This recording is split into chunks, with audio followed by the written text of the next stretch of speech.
Et bonjour à tous, bienvenue dans cette nouvelle vidéo. On se retrouve aujourd'hui pour parler du pré-relais et on attaque tout de suite après l'intro.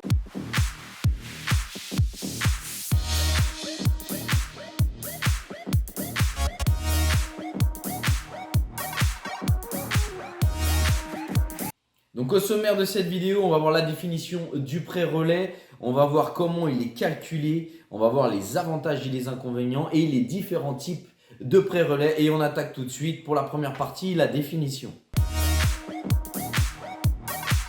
Donc le prêt relais, qu'est-ce que c'est? C'est aussi appelé le prêt achat-revente. C'est une mise à disposition, c'est une avance de trésorerie de la banque qu'on vous met à disposition en attendant que vous vendiez votre bien immobilier actuel. Donc c'est essentiellement destiné, donc bien évidemment c'est aux propriétaires qui ont déjà un crédit, qui souhaitent prendre un autre crédit en règle générale. Donc c'est qu'ils ont besoin des fonds, donc ils demandent un prêt relais sur une durée. En règle générale, ça va entre 12 et 24 mois, mais le délai maximum est de 24 mois. Le gros avantage du prêt relais, c'est de pouvoir avancer dans la vie sur un autre projet, de vous éviter des moments de changement, surtout pour vous éviter d'être en location, d'éviter de faire des déménagements, des changements d'école. Voilà le gros intérêt du prêt relais. Ça vous permet au niveau des calculs de prendre une base qui, en fonction des banques et des différents critères, normalement c'est 70%.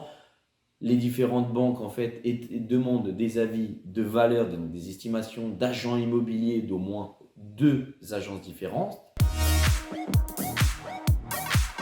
Donc un petit exemple de calcul très simple, on prend 100 000 euros, ça c'est la valeur de votre bien immobilier. Vous allez voir la banque, c'est estimé 100 000 euros, la banque va vous prendre 70%, donc après c'est des moyennes, parce que ça peut aller de 50 à 90% au niveau de ce pourcentage, ça dépend du profil client.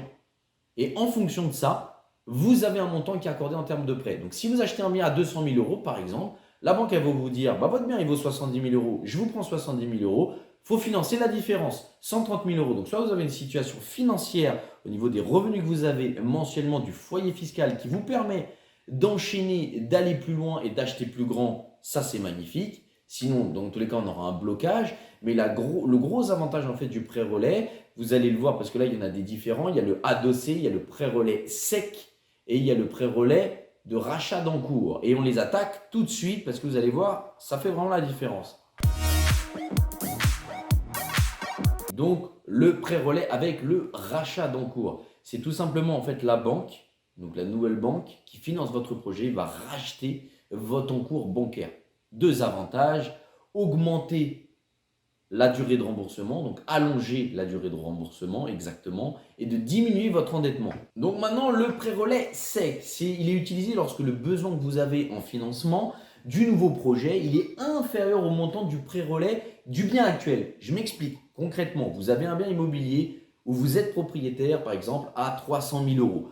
Vous voulez acheter un autre bien à 200 000 euros. En attendant, bien évidemment, vous êtes dans votre logement, vous n'avez pas encore vendu. Vous voulez cette phase de transition. Donc, c'est à ça qui sert le prêt relais sec, à faire cette phase de transition. Si on prend la base qu'on a évoquée tout à l'heure dans la vidéo, de prendre 70% de la valeur. Donc, si on prend la valeur de 300 000 euros à 70%, on se retrouve à 210 000 euros. Vous faites un achat, comme évoqué, à 200 000 euros. Vous voyez bien qu'avec vos 210 000 euros du prêt relais, vous financez intégralement l'acquisition de 200 000 euros. Et en plus, avec les 10 000 euros qui en plus, vous pouvez financer tout ce qui est frais annexes. Bon, là, on arrivera un peu plus que ce montant-là. Mais en tout cas, voilà, si vous avez un budget global au départ d'une valeur d'une résidence qui est plus élevée que ce que vous allez acheter pareil après par la suite en résidence principale, franchement, vous y retrouvez et c'est ça l'intérêt. Et ensuite, on a le dernier qui est le prêt relais adossé. Et le prêt relais adossé, qu'est-ce que c'est? C'est le besoin en financement qui est plus important, donc qui est plus élevé. Vous avez 200 000, on va dans l'autre sens en prenant les mêmes chiffres et vous allez sur un bien qui vaut 300 000 euros. Donc là, il vous faut des sous et surtout donc une différence que la banque va devoir vous prêter en fonction de votre capacité d'endettement, des revenus que vous avez du travail pour pouvoir lancer ce projet. Faut savoir que ce prêt complémentaire, il est accouplé au prêt relais classique et il restera pendant la durée que vous allez avoir du prêt, tout simplement auprès de l'établissement bancaire auquel vous aurez souscrit. Donc vous passez en direct ou éventuellement par un professionnel. Donc je vous recommande, et vous l'aurez en lien directement dans la description, puisque je connais effectivement différents courtiers, Vous en aurez un qui est très professionnel et très compétent en la matière, qui est dans les Yvelines. Je vous laisse consulter directement le lien dans la description et prendre contact avec eux en cas de besoin si vous souhaitez un réel service pour votre projet et votre crédit immobilier. Pour la suite, il faut que je vous donne bien évidemment mon avis sur les avantages et les inconvénients. Les avantages, c'est la flexibilité, pardon. Voilà, il vous évite de passer par la case location, il vous évite d'être stressé par vendre votre bien trop rapidement et surtout d'avoir des négociations sur votre bien. Parce que quand vous savez qu'une fois qu'on vous a validé un prêt relais parce que vous avez acheté un nouveau projet, vous pouvez dire, bon bah voilà, j'ai 24 mois. Alors, il ne faut pas aller jusqu'au bout parce que c'est un taux, ça fait partie des inconvénients qui coûtent plus cher. C'est un taux qui est fixe, mais qui est plus cher qu'un taux classique d'emprunt bancaire. Si vous le faites amortissable sur 25 ans, voilà, ça vous coûte plus cher. Donc voilà, au niveau financier, bah, ça fait des dépenses, clairement. Donc ça, c'est très embêtant. Donc ça, c'est le gros inconvénient en fait de ce prêt relais. Mais le gros avantage, c'est vraiment cette flexibilité-là. Et donc du coup, l'autre inconvénient, ça peut être l'angoisse en se disant, bah, dans les 24 mois, si je n'ai pas vendu, comment ça se passe? Vous vous retrouvez avec les deux résidences, avec des frais énormes et franchement, on peut vous retrouver vraiment embêté. Surtout si des fois, vous avez un bon dossier, enfin un bon dossier, en tout cas un acheteur sur votre bien, qui a un refus bancaire, qui se rétracte et autres, bah, ça vous redonne des délais. Ça peut vous créer une angoisse. Mais bon, normalement, en 24 mois, si votre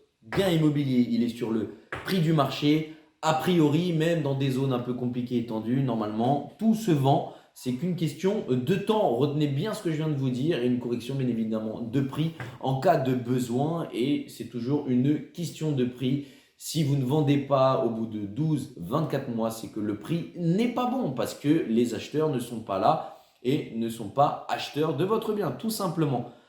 Merci d'avoir regardé cette vidéo. J'espère qu'elle vous aura plu et que ça aura été clair. N'hésitez pas à me le dire dans les commentaires. Un petit like, un petit abonnement, un partage. À bientôt pour de nouvelles vidéos. Mais j'allais oublier ma petite citation du jour. En pensant comme un gagnant, vous serez un gagnant. À bientôt pour de nouvelles vidéos. Ciao!